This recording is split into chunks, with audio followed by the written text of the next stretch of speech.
disenyo ng peso bills na inilunsad mismo ni Pangulong Bongbong Marcos. Matibay daw ang mga perang papel na ito pero wala na ang mukha ng ating mga bayani. Para bigyan ng mukha ang balita, Mobile Journal, Julie Baiza.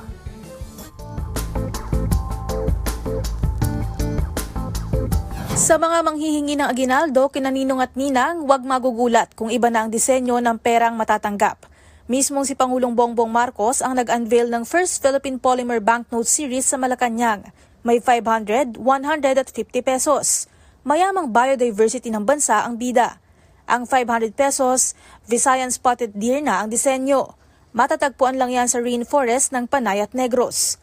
Habang ang 100 piso, the 100 peso note showcases the Palawan peacock pheasant, a bird whose elegance mirrors the grace we show even in challenging times, whether it is showing kindness to others or finding beauty in the ordinary.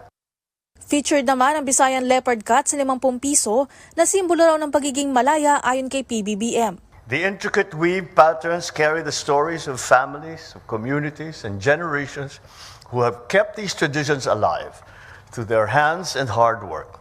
Indeed, our currency is a tangible connection to those that we realize once again what we are as a people, that we are rooted in pride, in tradition, and the values we pass on to the next generation. Eco-friendly daw ang bagong salapi dahil kaya nitong tumagal ng hanggang 7 taon. And that means that we no longer need to replace them as often, saving money, cutting down on waste, and making a meaningful contribution to protecting the environment. Sa first quarter ng 2025 papasok sa circulation ang new polymer banknote. Yun nga lang, ang daming pumuna. Bakit wala nang mukha ng mga bayani?